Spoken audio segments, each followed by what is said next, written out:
A few months ago, I went down to Australia to watch my little cousin get married. She married an Australian tennis player. I love them both dearly. Congratulations again, Lauren and JP. And I didn't do any shows down there, but I did get to MC the wedding, so that was iconic. And I also had the extreme pleasure of interviewing Abbie Chatfield, who is an Australian media personality. She's a television host, radio presenter, and podcaster. She is best known for her appearance in reality television as both a contestant and a host. And she also currently serves as a panelist on The Masked Singer Australia. She is so fun. This episode is amazing. We talk about dating on reality shows, dating in the public eye, wondering how queer you actually are, pelvic floor therapy, doing stuff for the podcast instead of yourself, and much, much more. Trigger warning, there is some talk about body issues, body image, weight loss, and also, trigger warning, I use my terrible Australian accent to kick things off. But we had a great time. We actually recorded an episode of Abbie's podcast right before this. It was my second time coming on her show. And I highly recommend listening to that episode as well, giving Abbie a follow, and sit back, relax, and enjoy this chat about Down Under from Down Under. How come? How come? How come I can't achieve? How come I can't achieve? I'm rolling up my sleeves. I'm rolling up my sleeves. Oh baby, I believe these guests can help. 'Cause I can't do it by myself. I wanna just put your Australian accent into it. Hello, everyone. Welcome to How Come. We are coming to you from Abbie Chatfield studio, her It's a Lot podcast studio, Down Under. You sound more like New Zealand, I think. Do you know why? It's because my producer is from New Zealand. Oh, so you mimic that Yeah, instead. shout out to Robin. She's not here right now, but we love her. We miss her. We can't wait to see her again. Love you, Robin. But today's guest is Abbie Chatfield. I am so excited to have you here because God. you're one of my favorite follows. Oh, thank you. As are you. You're a feminist icon. Yeah, I guess I'm being horny on The Bachelor. Horny on The Bachelor. Yeah, basically I'm just like famous for being horny and getting slut shamed and doing a vibrator collabs left, right and center. But yeah, I'm so excited to talk to you. I'm thrilled. I feel like I'm like starstruck. Stop. Me too. Oh my God. Okay, but for anybody who doesn't know you, I would say the rundown is you started in reality TV as a contestant, second runner-up on The Bachelor, Bachelor in Paradise, and now you have gone over to the other side, which not many other people have done, where you're hosting. You do the Australian version of F-Boy Island, which we love. Shout out to Nikki Glazer for this amazing concept. Oh, I'm obsessed with her. I love her so much, and the concept is so unwell. I love it. Great. Yeah. And you also have done Love Island After Party hosting. So my first question in this world of reality TV is, do you think people can find real love on reality dating shows? Yes. Okay. Genuinely, I think they can. Okay. So in Australia, our Bachelor actually has a really good history up until my season. Then it kind of went downhill. But there's like 5 babies, I think. There's like, and we've only had 11 seasons. So it's like 50% hit rate of being good. So I think, yes, I think it's kind of the same probability as if you can find love in a bar or a dating app, right? It's kind of like if someone said, can you find love on a dating app? It's like, yeah. But like I have friends that have, but like also I have friends that swear off them, will never go near them ever again. So I think, yes, on F-Boy Island, the season that I hosted only this year, but 2 of the couples I think have moved in together out of 3. Unreal. Which is pretty good. Like it's pretty good. Yeah. I think that the only thing is dating formats are getting shorter and shorter in filming times. So when I was on The Bachelor, it was a 3-month filming. Now it's like 6 weeks or something, I think. And it's becoming less and less and less. So therefore, I think there's less chance to actually have like a real, I'm in love with you. Yeah. But like, I think it's possible. It just didn't happen for me. Yeah. My question though too is, because I know you've had public relationships, and I think that might be an element too of it, is like your relationship started publicly on these dating shows. So there might be pressure to stay together. Like, because people are like, we love you guys together. Like, you made us believe in love. Yeah. And I think as well, something that's really difficult when you're in the public eye. I mean, obviously I haven't won one of these shows, so I'm not really sure. But when you're in the public eye in general, like you can't even go on a first date with someone. Yeah. If someone gets a photo of you or someone gets, go for a swim with someone, which is often a lot of my first dates are going for a swim with someone at the beach for some fucking reason. And if someone gets a photo with you, then you have to like define the relationship immediately, which is a lot of pressure. Yeah. If you just met someone and they're like, why the fuck are we trying to figure out what we are? We've been on one date. You are mentally unwell. So I think that's the biggest pressure for me. But if you do win these shows, people that I know that have won or is stay together, there's that pressure to be like, we're making everyone believe in love and we're all happy. And like, this is also for the good of the show. And I think when you're on those shows, you're a little bit, brainwashed is an extreme word, but you're kind of fed into this idea that like you are representative of the show itself and the concept itself. So therefore you tend to like put extra pressure on. And I've had one public relationship and I will never again until I'm engaged. Saw that you said that. Yeah. Yeah. Ew. Why? Just because of the outside pressure? Yeah, the outside pressure, and also the breakup was just really difficult because we broke up in a way that I thought was a very fine, non-explosive way. And then it was like I didn't post about him for a couple of days and there's the DM start and the questions start, then the articles start. And then like there were rumors about me ghosting him even though his stuff was in my apartment. And then it's like, do I bother replying to these? Do I not? Then I'm going through a breakup and then it's just all like everyone knowing your shit. Yeah. Was just really difficult during the breakup. When we were together, it also was sort of like, we never were the couple that were like doing things for content, which I am very grateful for. Right. You know when you see couples and you're no, like, people do that. whoa, like you guys are like Like going. Davide and Ekin-Su. What? I feel like had an entire show just because, not that I didn't believe in their love, but who? From Love Island, UK. Oh, I didn't watch the UK version. That's fine. I was just watching the Australian after one. I was like, I didn't actually watch UK one. No, a lot of people like, it's like couple for content. Yeah. And I think that we never did that, but I felt like sometimes it's like getting into it where you're kind of thinking like, what do we film? What do we not film? Is this like us being silly? I know, I think I overanalyze it a lot. Yeah. So getting out of that relationship, I then was very much like, I don't want anyone to be known at all because I just think it's too much to explain when you break up. And then there's kind of like a much bigger fallout afterwards. I've had the same thing with Ben on a way, lower, less exposed level. But since doing How Come, everybody knows I'm with Ben. And in the times where I've said, I'm not going to post him as much anymore just because I want to work on posting more comedy or whatever, I've gotten DMs being like, hey, did you guys break up? Yeah. When did you break up? Not even it's okay, just being like, we need to know. Oh, really? Yeah. Yeah. And on one hand, I so badly want to expose myself to everybody and like keep it normalized that like, I don't know, sometimes relationships go through dips or whatever. But then at the same time, I'm like, if you are going through a dip, the last thing you want to do is talk about it in that moment. Absolutely. There's no reason for that. It's only going to make things harder and worse. And then having this kind of obligation to your followers or your listeners to inform them. And I think the thought process is sort of like, oh, well, you tell us everything. So we know about your relationship, so we have to know about your breakup. Yeah. It's actually not true. You actually can keep things for yourself. And I'm actually working on in therapy because everything becomes content. I do like live tours and my therapist now has a new rule that I have to have spoken about it and feel like I'm at least through it and have like a few months waiting gap between going through something and then making it content. Yeah.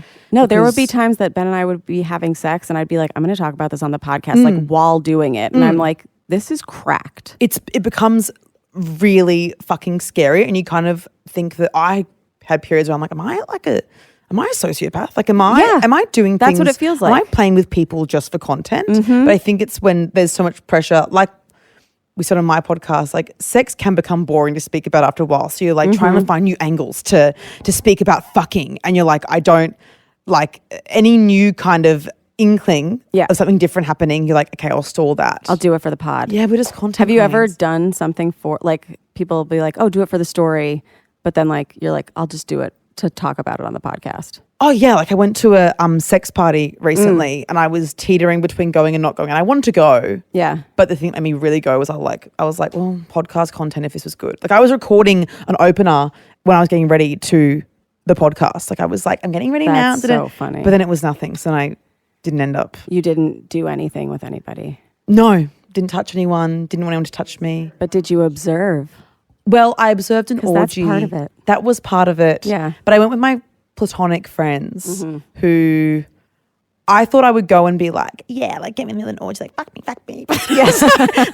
like that fucking girl from Scary Movie. But I like head turning. Everyone's like, whoa, Abbie Chatfield's here. Yeah. But I got recognized 4 times. Wasn't great. Yeah. And then I just felt really anxious about having sex with someone that knew who I was. And then I think that if I was there with a partner, I would have had sex in front of people or gotten involved. But it was like my options were fucking random people in an orgy that are already occupied, meeting someone there and having sex with them. But like I was sober and it was very like I was too nervous to talk to some stranger or fucking my platonic friends just because we want to fuck, and none of those seemed appealing. So I was like, I'll go and then I'll come back at a later date. Yeah. You know? Okay, so just going back to the public relationship, I was doing some Googling. Oh, God. There's this Daily Mail article that comes up. It goes, Abbie Chatfield has revealed that she is in a new monogamous relationship after her disastrous polyamorous romance ended last year. Did you see that? Okay, I didn't see that. Okay, I'm so sorry for bringing that to your attention. No, I don't bother looking. But here's what happened. Okay, so I was in an open relationship with my ex. Yeah. It wasn't disastrous. Yeah.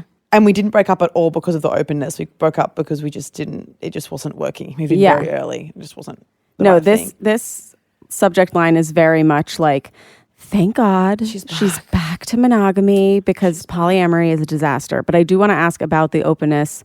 And would you even term it as polyamory or just open? No, it was open. It was never poly. No. In fact, we did a whole podcast. No, I wouldn't know. We did a whole podcast about it actually with him, speaking about how it's not poly, it's open. Yeah. And of course, the Daily Mail decided to run with it. But also the monogamy thing was a bit from my live show. Like I was thinking to go, the whole monogamy thing. Because I hadn't ever done it as an adult. And I hadn't done monogamy? No, I'd only been open. What? Yeah, because my like boyfriend when I was 21, we were always like open to some degree. We'd have like kissy, which we'd call it, where like we'd be like to kiss other people. And you guys would discuss it beforehand, or like it was like a... Yeah, like, but also he was toxic as fuck. So it was like kind of like I was genuinely, I could not give a fuck who I had sex with. I more cared that he lied all the time about who he was fucking, or like. Yeah, that's if he usually the problem. Yeah. And I was like, I don't care. Like you can do literally whatever you want as long as you tell me. So that was kind of like my first big relationship was with someone like that.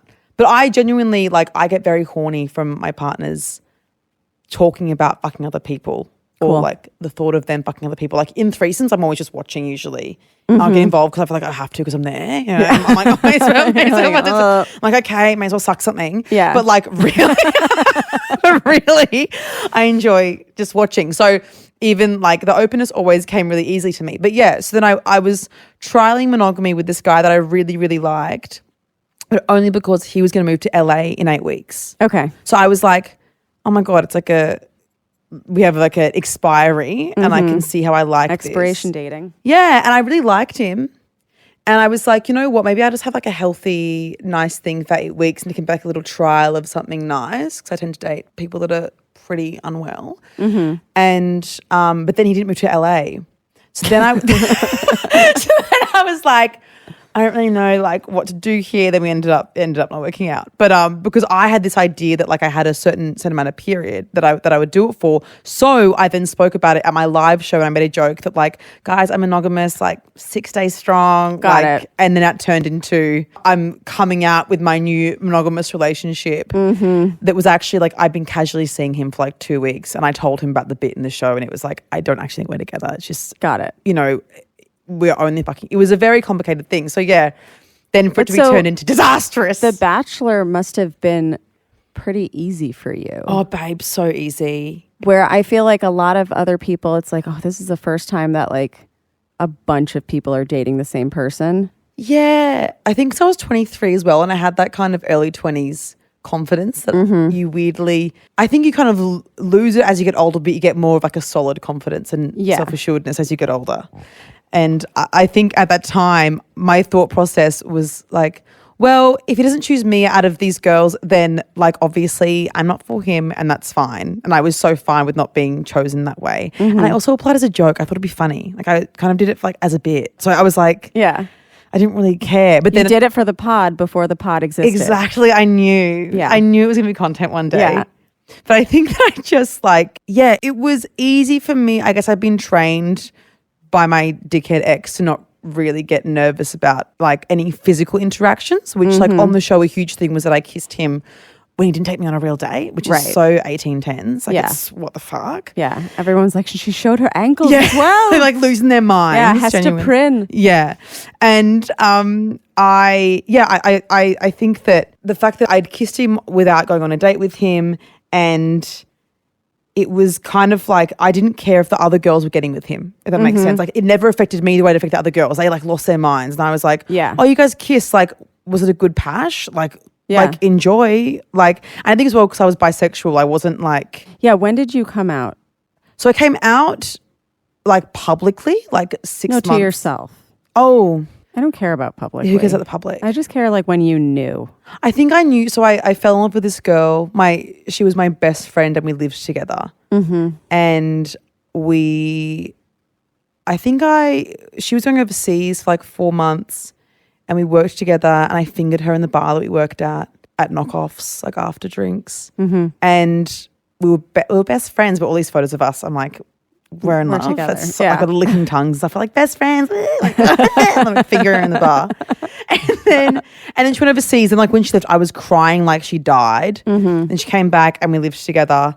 And then we ended up having sex one night. But my internalized homophobia was like off the charts. Holy fuck! Yeah, like we lived together, and it was. I kicked her out of my bed after we had sex. To be fair, it was Queensland. Like it was like. Really hot in summer. It was to be fair, it was queen sized. I didn't want anyone near me. We didn't fit. Yeah. No, but to be fair, we were in Queensland, which is like a hot part of Australia. Yeah. And it was like 42 degrees, which I know that is in Fahrenheit, but it was fucking hot. Wait, that's crazy. Yeah, like that's like and it's like standard for the summer where I'm from. Hold on.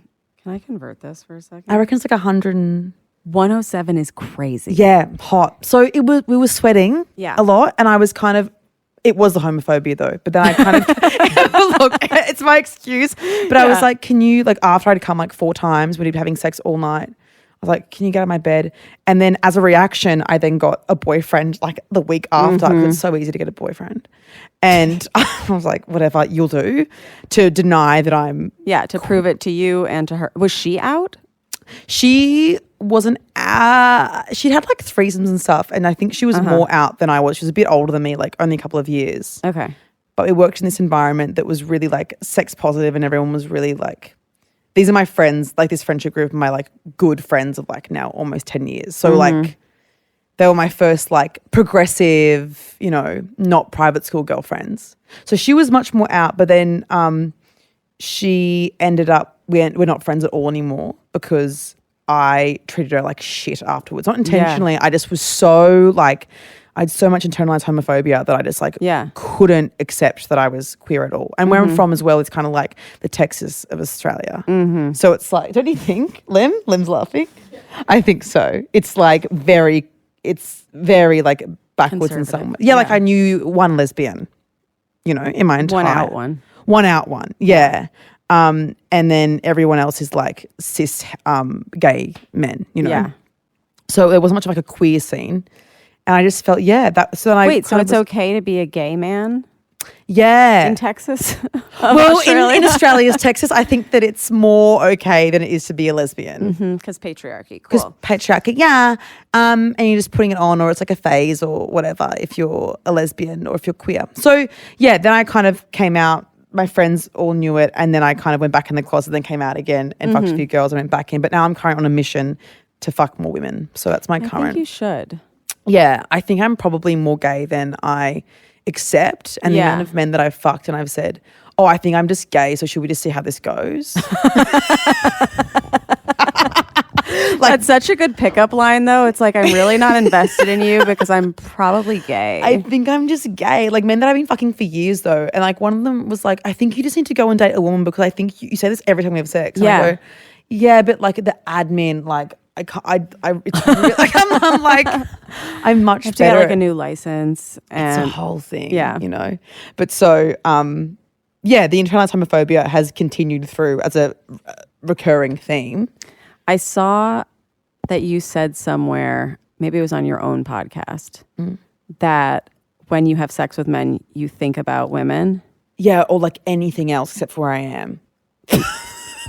Like, no, I know. No, okay. My lesbian producer in the corner is, no, I know. I'm aware of it. I think of, but do you like, I also said to my friends recently, I was like, we all know that like men aren't physically attractive. No, that they're so hot. I mean, like I'm bi too, but I actually no, like sometimes. Sometimes there's one person.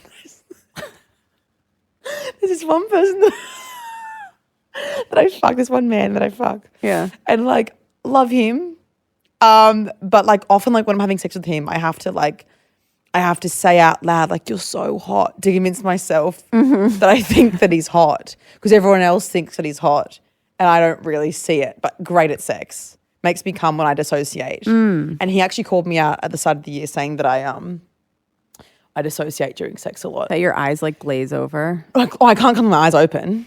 Oh. Not with men. Yeah. I'm gonna have to look at them. Ew. So I think that I'm just probably, Interesting. just a lesbian. But then I do have like, then I get confused. I do sometimes get horny for men. But that could also be comp het. But also I'm not going to put you in a box. But I think I'm just going to encourage you to eat more box. Yeah, I need to, beautiful. From one box to another. Yeah. Isn't that stunning? No, but I think that, I reckon I need to really focus on, it's a lot more effort to be queer than it is to be straight. In what way? In meeting people, like people say to me, like, why don't you just date more women? I go, the only men that I meet are literally at, like, everyone that I've slept with in the past 2 years have been either people that DM me directly or people that I've met at, like, work things. Like, we have the Logies here, which is, like, I want to say the Emmys, but it's definitely not. Okay. Do you know what I mean? Yeah, it's like, imagine the Emmys, but, like, the, like, McDonald's version, like times a million. Like it's really quite a sight. Best place to pick up people. That's where I meet people. Macca's. At the Macca's of the Emmys. Yeah. So it's like an awards show, but like things like that is where I meet people. And it's like there are so few out queer women in Australian media. There's like 20 people in Australian media, let alone out queer women. So it's like very hard for me. But I'm going to make an effort to go to more queer bars and just like kind of stand in the corner looking mysterious and like with my hair out and be like, My friend Robbie Hoffman, who has been on How Come twice, she is currently dating a former Bachelor contestant. And they are so happy. That's beautiful. And they are so cute. See, I think she did really well on her season. I didn't watch it, but I think it was like the same thing. I was like, I don't care if he picks me because I'm gay. I'm gay. Yeah. Okay, maybe this is actually me going, Potentially. I think that I really just also I really don't connect with men. Like I've had one man that I've dated recently that I've really felt like how I feel around my girlfriends. But he's the only man that I've dated that I've ever felt actually comfortable around. Because I had no men in my family. I went to a girls' school. You grew up without a dad. Yeah. No brothers. No. And have you ever hooked up with a bisexual man? I've kissed a bisexual man. Have I had sex with a bisexual man? I don't think so. It's fantastic. Really? In what way? They just give more of a fuck, it seems. Yeah. Because like they have so many options, but they've chosen you today. So true validation as well. Ultimate validation. But also maybe this was just one specific guy, but he was really good. Yeah, I think that And he wrote me a song. Oh, see, that's my... At I 5 would in the vomit. I'd morning run away. after fucking in 5 minutes wrote me a song like in his studio because he was a musician. That's kind of horny. It was so horny. But see, only if the song good. If it was bad, I would actually it was really cute. Really? Yeah, and it had my name in it. Oh my God. What did he rhyme with Remy? Nothing. It was like Remy runs around me and like talking about like me in his brain. Oh my God, that's beautiful. Yeah. Okay, that's horny. But I've fucked too many musicians already. I'm done with it. Okay. I'm done with it. But maybe a female bass player. I know. I know. Oh yeah, I genuinely need to like go on, I don't want to say a hunt, but a hunt. Yeah. Australian companions. Slide in. Yeah, DMs. but Why I not? also feel she like- might ignore you. Probably. Yeah. Yeah. But I'm thinking But of if going, the men can DM, then they can as well. that's true, the men can as well. But I'm thinking of actually going to America and then I can use dating apps over there because I can't use them here because I get deleted. People report me as being a Fake. catfish. Yeah. But no one knows me in America. So I can go to America or Europe and I can just go on like, Come to New York. yes, and do lesbian. Yeah, And do lesbian. lesbian. And do the lesbian thing. And then I'll find an amazing American and then I'll just be between New York and Australia, be beautiful. Oh my God. Wait, I'm excited. Oh my God. Wait, so before all of this, there was just you and yourself before any of your relationships. When was the first time that you figured out how to come? And was that alone? Absolutely. Okay. Alone. Absolutely. I don't actually remember my first orgasm, Ooh, which is interesting. because it was so early? Yeah, I think so. I was masturbating from when I was 6. So I don't remember exactly when I started having orgasms, but I definitely was having having an orgasm every night by the time I was like 12. Unreal. Yeah, like I was masturbating but all borderline compulsively. Like could not sleep without coming. And I have ADHD and I think maybe that was part of it, was like my brain was and then coming released an endorphin to dopamine to help slow me down. So when I was like 12, I was like at sleepovers having go into the bathroom, I have a shower, and masturbate. And I'm 12 years old and thinking no one else was doing it. And you could do it with your hand. With my hand, yeah. Well, actually, I could. So I used to do it with my 3 middle fingers, just rubbing my clit. And then one day when I was in grade 7, my fingers got slammed in a car door and went all purple. And then I just ended up using the 2 instead of the 3. So that changed my world forever. I went from the 3 down to the 2, and never again did it come anywhere near me. Yeah. So yeah, I was just using my hands, nothing insertion for ages, until I was 18, but just clitorally. But I actually don't remember the first time that I had an orgasm with someone else either. I think it was so mundane to me. But yeah, it was just dinner. And also no one really spoke about it, nor did anyone define it. I went to a Yeah. Catholic girls' school. You Yeah. know? No one's speaking about their cummies, really, except for me, and everyone's going, freak. So Feminist. everyone's going, feminist. So I don't think that anyone really spoke about it, so I didn't know how to even describe it. Yeah. You know? Yeah. So yeah, I think that my first orgasm must have been when I was 12 maximum, probably a bit earlier. And then I remember sex being so transactional until I was 20. So You were doing it for them way, or in a I need to prove to myself I'm not gay way? oh, I think, well, at the time, I think I was just doing it for validation and because it was something to do. Yeah. And because I went to an all-girls school. I didn't go have any after-school activities. Yeah. So I just signed up for banging. Yeah, it was just fucking every Yeah. weekend. I just worked all the time after school. Then I just went and fucked at semi-formals and shit. So, yeah, I think that I was it was really transactional in that way, but also in a way of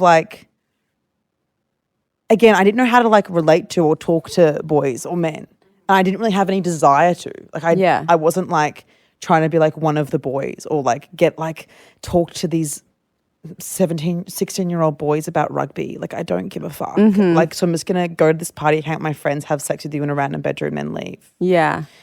I used to always get so confused when people would be dating boys because I wanted to so badly, but then I was like, what do you talk to them about? I still feel this. Okay. 28. Yeah. I don't feel that anymore because I found boys that I like. But that is like a thing where I'd be like, how do these girls like... What subjects are we bringing up? What are we talking about? Are we pre-planning questions? Yeah. That's Are we bringing a list to dinner? Which I do to I people. have too. And people are like, oh, it's a bit weird. I go, no, like men don't They're speak. Like, this isn't a podcast. Yeah. They're like, no, I have bullet points. But I'm ready. I'm ready to interview them all the time. I'm like ready to go. Yeah. There's a story arc and everything. To the end of the night, I'm like, well, we've reached it. Pluggables, please, after we fuck. Yeah. Can you tell everybody where they can find you? Yeah. I actually fucked a musician once and he has a stage name and I had to ask him what his real name was after we fucked. Because I hadn't connected that. Like that, it was that little. I love that though. Do you know what I mean? Yeah. Yeah, I think it was slightly humbling. Yeah. But I'm like, what was your name again, babe? No, that's what I said. I was like, I'm so sorry to do this. Yeah. But like, is it? And then I like gave 2 versions of his name and he was like, it's the second one. I went, cool. I once forgot a therapist's name, like mid-session. And it was this guy, and I wasn't connecting with him because he's a man. He's just a fucking guy. Yeah. And I also felt like I had to like impress him in our therapy, which is like, don't do that in therapy. But he was saying something to me that he was like, well, I remember you said this story about 6 months ago that's really similar to what you're saying today. And I was like, that's so true. Yeah. What is your name? Who the fuck are you? Who are you? And it's even worse because we were doing Zoom therapy and his name was right there. And so you actually asked him what his name was? No, it was just in my head. I was I like, just couldn't really grasp it. I was like, so true, my guy. Yeah. I say my therapist's name sometimes, like referring to her when I'm trying to make her laugh, like when doing gags, doing bits in therapy. And I get really paranoid after I say that it isn't her real name. But she often responds positively. So I think it is her name. Okay. I think it is her. She knows all my deepest we tell them thoughts. everything and we're like, what's your name again? Fuck is your name? Yeah. But yeah, look, I probably am just comp het. I'm going, look. It could be. But it also doesn't matter. No, and that's the thing. I'm trying to not like, even though I am on this mission to do more lesbian things. Yeah. I feel more queer things. I feel that I found one man that I like being with. No, we're not together, but I genuinely enjoy spending time with him, which is so genuine. I thought people were lying. Yeah. I actually thought it was a big ruse against me. I was like, I don't understand what do you speak to them about. I understand that you enjoy their company as much as my friends. Like I would never bring guys to meet my friends because I'm like, well, you just bring the vibe down. Yeah. Like any man wouldn't add to this. Yeah, they suck the air out of the room. Or it becomes, I think that's also like a patriarchy thing where it's like everybody wants to like not talk to him, but like appease him, like make him comfortable. Yeah. It's like, so then you become a different version of all of yourselves and like the hang is less fun. Whereas I think when I go to hang out with like men's friends, which I obviously seldom do, hang out with a bunch of men, they're just having their normal night and I'm then having to try and impress them. It's constant. I don't know if it happens when you're podcasting, but like I have this like male ear that I'm always like thinking about because I'm like, we're having this conversation right now and I'm like, I hope we're not alienating the boys. Yes. I don't feel like we're attacking them. And like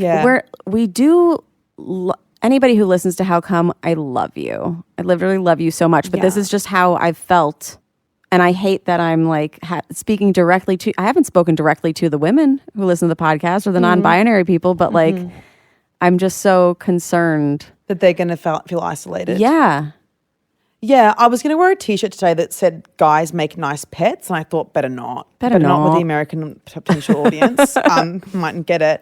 But I feel like that as well. I do when I'm saying things about men, but it's to a lesser degree. Like I know that my audience is mainly women and queer men. I think queer men know that it isn't about them either. Like I think that as well, when you have to call something out, like it is uncomfortable being around a group of men all of the time. For sure. And like when I've met my friends, like, you know, women also sometimes change around men. And like, you know, they don't really look out for their friends like they do Have you seen that TikTok of the girl that's like your friend who changes around guys or whatever? And it's like they're having a normal conversation and they're like, oh my God, you're so weird. Yeah. You wear so much makeup. Like, and they just start like pointing things out about girls and pick me shit. Yeah. Like, I like to say I'm a pick me in recovery. Oh, really? Were you a pick me? I think so. Really? I think it's like part of it. Yeah. But maybe not. Maybe that. Maybe because I was always probably gay. Yeah. Not that we've confirmed this. But and you were at a girls' school.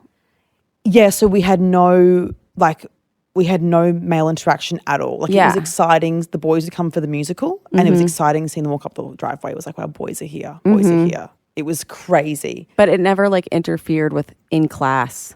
Like I would never want to like raise my hand and ask something stupid or raise my hand and say something smart because like I'm like, how are they like viewing me right now? Yeah, the perception constantly. Yeah. The male gaze literally infiltrating you, but not in a sexual way. Well, because it is in a sexual way if you're trying to impress people.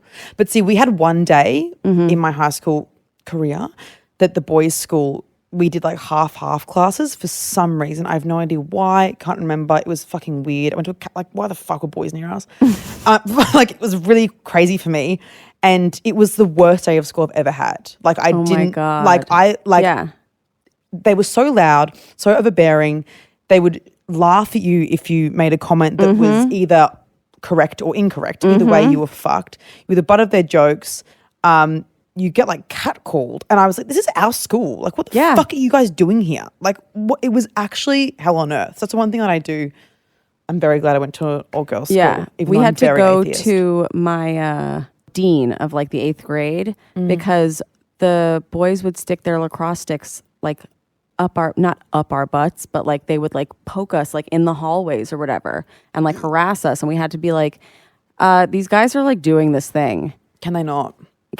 But also we would never do that to you. You don't even think about it. No. This is the strange thing is that how are boys raised from such young ages to just objectify women to that degree by the time they're how old were they? 14 or something. 14, yeah. Doing that and thinking that it's the height of fucking humor. Good one. Anyway, sorry if anybody's feeling alienated. Sorry, men. But we've felt alienated. Okay, so one thing, speaking of men, that I read. Well, it's not even that I read. You had Young Gravy on, and you guys posted the most sexual videos with ice pops and shit. And I was like, they went home and fucked after that. There's the answer. Okay. Were you picturing women during? No.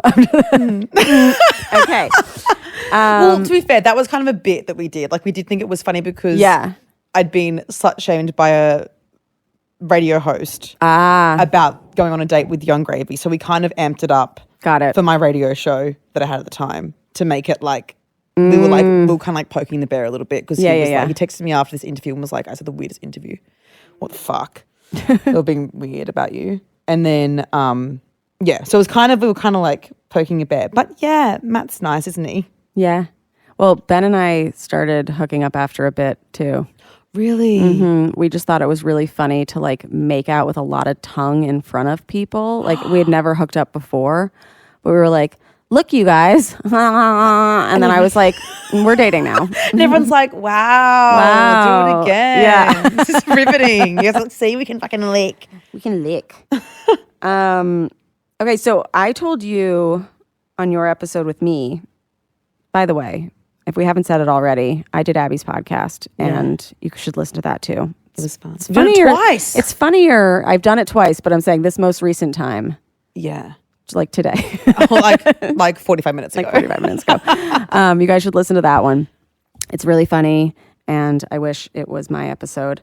But we were talking about the fact that I haven't been feeling amazing about my body, and it's been affecting sex stuff. One of the things when I was doing Googling was, how did Abbie lose so much weight? And I was like, that is a top 4 question. And that is crazy to me because I'm not going to ask the answer to that question. Yeah. I'm going to ask, how does that make you feel when people ask you that? And has your body image ever gotten into your sex life to make it worse? Oh, yeah, but I think only after I've lost weight. So also, it's really strange to me that that's even a topic because I've lost, I think, I've lost like a dress size. Mm-hmm. You'd think Googling, I'd lost 10 dress sizes. Yeah. I went from a size 8 to 10 Australian, which I don't know if it is US, 4 or something. Sure. And then to a 6 to 8. So I've literally, I still fit into clothes that I had back then. They're a bit baggy. Like these jeans were just like a little bit tighter on me, but they were still baggy jeans that I have on now. And yeah, it's really strange. I only think it was noticed because at the time, Ozempic, everyone was accusing me of going on Ozempic, so I think it became a question. It was a noticeable amount of weight, but it also was like not crazy. And I think that it really fucked with my head because I was getting all these DMs saying how amazing I looked and I hadn't noticed. And I'm like, you can edit this out, but the reason why I lost weight wasn't because I was trying, it wasn't because I was taking Ozempic. It was because I got a fucking dog that needs to be walked for 4 hours a day. I filmed 2 TV shows, did a live tour, and was doing a 5-day-a-week radio show plus 2 days a week podcast. I didn't have a day off for, months. Yeah. I was exhausted. I wasn't eating. Honestly, food on TV sets sucks. So I didn't really want to eat a whole thing of pasta before I went and filmed a show in a corset. And then I was just walking the dog. So the weight loss was so unintentional and gradual. Yeah. Like I didn't even notice. And then suddenly I was like, in fittings, people were saying, oh, you've lost so much weight. And I'd be like, oh, have I? I don't think so. Don't really think so. Not really thinking about it. Then my boobs got smaller. And then it started to become a thing. Then it was a thing. Yeah. And it was like, I actually felt way better about my body before I'd lost weight. And I've had we spoke about my podcast about this like guilty conscience about having negative thoughts about yourself when you're meant to be this like beacon of body positivity or not even body neutrality, I guess. Yeah. And it's actually been way harder since I've lost weight because of the amount of compliments I get on my body or comments about my body, people saying you've lost weight that I didn't even notice for months before people started commenting it. And then I got weird about this is going to sound so vapid, but I didn't realize how much of my self-esteem came from my tits, which is such a weird thing to realize. I always had these huge tits, huge fucking tits. And then I lost weight, like there's still like a double D, but it was like I didn't feel like there was anything like, I know this is such like it's a raw thought, but like special about my body because I didn't have these huge, it was always like when I'd have sex with people, it was like, oh my God, your tits are your tits, your tits. Yeah. And then it was like, oh my God, I've lost all this weight unintentionally. I was also really like mentally sick. I've gained a bit of weight back now, but I was like a full size 6 at this time and my body isn't meant for that. So I also was like struggling mentally, getting told that I looked amazing, had no fucking tits. Like, it really fucked with my self-esteem and therefore my sex life a lot, I think. Yeah. Because it was weird. But the comments on my body is really, I know, I find it really, it's disheartening that after all I've done this year, the 4th thing you Google is your body. How did I lose weight? And it's disheartening for people that are looking that up in search of a quote unquote solution to their quote unquote problem that isn't really a problem. No, they're looking for advice. Yeah, they're looking for me to and say. It's like, no, she was like super busy and really depressed and isn't happy about her lack of tits. No, I didn't, and she had less tits. And she had less tits. It was sad. And I was really like, I was struggling to the point of like, I was looking into voluntary psych wards to go to because I'm scared. I was doing that before I quit smoking. Oh my God. Well, you're like, I'm scared something might happen. Yeah. I need to take time, like a retreat, but like a rehab almost, but like a life rehab. Literally. I was looking into that. Like that's how bad my mental health was. So I was genuinely so frightened about what don't go thinking that it was a positive thing. Yeah. Time. Like, oh, it's morning runs. It's like. Yeah, it was like, look, it was to do with the walking of the fucking Cocker Spaniel, but also like that was probably like, it was also that I like regularly worked out, and also I live at the beach now. Like I didn't live at the beach before. In Australia, the way you socialize is going for a walk. To be honest, or you go to gym together, or go to yoga together. Like it's kind of how you go for a swim together. Like we don't really go out. I wasn't drinking. Like it was so many different factors, and it was so many different factors to the point where I didn't even notice it was happening. Yeah. And even now, but now I have this weird thing about like, I know I should notice. Do I look okay? Am I gaining Do I weight? look healthy enough? Yeah. Am I being a good role model when really you just have to focus on like, how do I feel about me? Totally. Yeah. And it's very hard. It's very hard to do, I think, especially when we also spoke about on the podcast, looking at yourself in different cameras all the time. Totally. Okay. So we have to wrap up because the studio is used for other people apparently. So selfish, I know. But, we were discussing the fact that you have gone through your own personal orgasm drought. You got out of it. Yes. And we talked about mine. And you have some assignments for me. Okay, but I'm scared you would have done it already. Okay, maybe. And this is the biggest one, and it's a recent thing, and it wasn't how I found my orgasm back, but it has resulted in more intense orgasms and bizarre pulsations almost. I'm having Morse code orgasms. Oh, amazing. Okay. Have you I need to know what a line feels like. Yeah.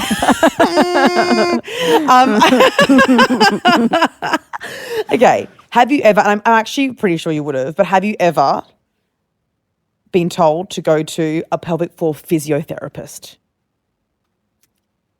Rachel Bloom told me to. Fuck! But I didn't listen. Okay. Well, so I need to be told again. Well, let me tell you about my experience with a pelvic floor physio. Yeah. Because I actually went there because I had kidney infections earlier this year. I'm a UTI girly pop, right? Nice. I'm getting UTIs left, right, and center. I'm fucking chugging cranberry juice. Like, it's fucked. So I've had them for years and years and years and years and years. And then this year I got like 2 kidney infections in a row, basically. And I was in hospital for 5 days. Oy. Long time to be in hospital. And I was fucking dying, like dying. Came back, my GP said, my doctor said, this is weird you keep getting these. Like, I think you should go to a pelvic floor physio. My physio is a pelvic floor physio. Went to her that afternoon, had an appointment. Would you believe it? She fingers me. I go, okay, whatever. She measures from my clit to my asshole to see if my pelvic floor is too tight. Turns out it is too tight. It's why I can't wee properly. It's why I'm getting UTIs at the time, right? Okay. She fingers me. She finds pressure points in my pelvic floor and is releasing them like a knot on your shoulder, and it feels like a knot is being released down your entire leg. Like it feels like you're having like shooting, like not pain, but like a nerve feeling. Like sciatic nerve release. Yeah. Yeah. And then she's making me do these. So she did that. That was like pretty nice. Moving my hip like open and close while she's fingering me. And like there was also one point she pressed where she said, does that feel like anything? And it felt like a UTI. So then we discovered, actually, I was having nerve pain around my urethra from my pelvic floor being too tight. So now when I get UTI symptoms, quote unquote, I just relax and do my breathing things. Whoa. And it helps it. But the breathing things may help you if you don't actually want to go to a pelvic floor physio. No, I would go. Like, I like doctors. Well, she's in Sydney. You should go tomorrow. Okay. But you're going, she's amazing because ever since then, the point is I do these things where I have to imagine my vaginal canal as a flower. And when I breathe, it's the opposite to what you think. When you breathe in, you have to release it. It's like you're pushing out your labia, basically. Like imagine it like as like it's to the wind. I'm doing it. Labia to the wind, loosey-goosey, it's dangling there. And then when you breathe in, pretend that you're stopping a fart and also stopping yourself from weeing. Yeah. I do that 15 times a day. And I see how loose I can get because my issue is relaxing. Now, from doing this for a month. Does it not feel like a Kegel? It's a Kegel, but you're focusing on the relax. On the relax. Yes. Okay. Yeah, it does feel different. I just Kegeled and now Yeah, and her thing was I shouldn't be doing Kegels because I'm a kid. It was a whole thing. I got a lecture for it. Yeah. But from that, inadvertently, I can squirt way more intensely. I've been coming. I used to be able to mechanically squirt, but not come while I was squirting. That's made me come while I'm squirting uncontrollably. Like cannot not come. What? Squirting water everywhere. Had to buy squirting blankets. Of course. Drama. But also my orgasms, my orgasms like this. They used to be like this. right? If you could, that sounds. Yes. Now it's like, it's like coming, and until I consciously stop. Yeah. I could keep going if I really, really wanted to keep focusing on that feeling. feeling. Oh my God, I want to do that. So it might help you. I don't know why I suddenly got English. So it might help you. Yeah. Because also my physio, she helps with vaginismus and she helps with birthing and she helps with orgasm. She said a lot of people who have vulvas who go to her, a side effect of everything, vaginismus treatment, birthing preparation, UTI things, even IBS symptoms she helps with. She's like almost everyone. She'll do the other side too. She'll do anything, babe. Any part of that circle, babe, she'll fucking get to you. So she said a huge side effect is that, and she asked me how my orgasms are, and I said, so much better. So that's my little recommendation. That's my task. I love it. Abbie, can you tell everybody where they can find you? Sure. I have a podcast called It's a Lot with Abbie Chatfield. On Instagram, I'm Abbie Chatfield. And so am I on TikTok. It's all very amazing. Very simple. This has been a wonderful Abbie chat. Oh, isn't that beautiful? Yeah, it is. I have to ask you, after a sexual experience, which this has been, Abbie, did you finish? Nearly. Okay, good. I feel like I'm close. Okay. Yeah. Maybe we have to hang out after. Yeah, maybe we should get a drink. And do lesbian things. Yeah. It was the closest I've been in a long time because lesbian neck. Thank you for almost coming. And thank you for coming on the podcast. Wow, I just came. Oh, yay. We did it. You guys, that has been this week's episode. If you liked this episode or you like any episodes of How Come, rate, review, subscribe to the show. It really helps us out. Follow me at Remy Casimir. Follow the podcast at How Come Podcast. If you want to watch this episode completely unedited with video, the video is so good because it's in Abbie studio. Check out patreon.com/howcome. $5 once a month for all of our extra content, stuff we don't release. You can actually see our faces. It's a good time. And also, again, follow Abbie, follow her podcast. It's a lot. The episode that she did with me was so much fun. And if you go to her page, you can learn about her new butt plug that she has launched since recording this episode in collaboration with Normal. It is a vibrating butt plug, and it's like a butt plug kit 101. Perfect for beginners and also people who just love a good butt plug. That has been all of our plugs. Abbie, thank you again for being here, and we'll see you next time on How Come. Bye. Thanks. It's not you, it's me. I try so hard to finish honestly. They say you'll know when you go all the way from A right down to O. Oh no, I think that I still got a ways to go. Oh, I'm sick of this and I have got to know. How come? How come? How come I can't achieve? How come I can't achieve? I'm rolling up my sleeves. I'm rolling up my sleeves. Oh baby, I believe these guests can help. 'Cause I can't do it by myself. I wanna jizz. Marvel section. Hello. Okay, so in this episode, I'm still going through my drought, and we talk about that on Abbie's episode 2, and she gave me like a lot of encouragement. And Ben and I had not had sex on the vacation at all because he had thrown out his back, and I really wanted to, but obviously I'm respecting the man's body. And right before I went to record, he was like, I think my back's good. Come back after your recordings and maybe we'll bone. And we did. And I've been talking about my complicated relationship with squirting. I think Abbie alluded to it too, saying like, oh, so many issues with squirting blankets and stuff. And a lot of you have written to me being like, I don't want to squirt because of the cleanup and blah, blah, blah. But we're on vacation. And so we were in a hotel room, and I went back after these 2 recordings. I was all horned up just from talking about sex for like 3 hours. And we got down. I used a suction toy, and I didn't come, but I squirted so much because I was like, I don't care about this bed. Also, we had 2 beds. I think that's the best thing to do if you're in a hotel room. Get 2 queen beds, one for sleeping, one for fucking and eating.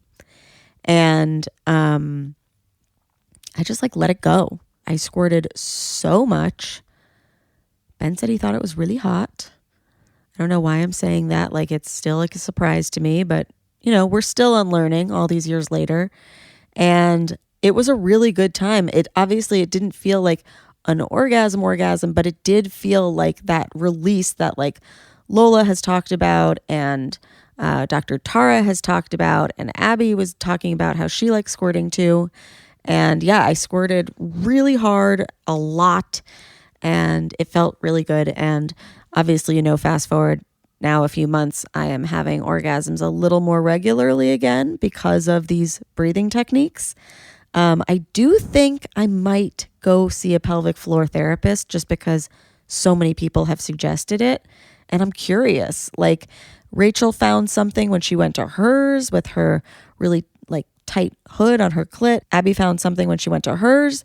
And yeah, I think it could be good for me.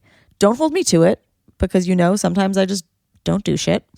But yeah, seriously considering this one and wanted to give you a little squirting update. All right. Bye, guys.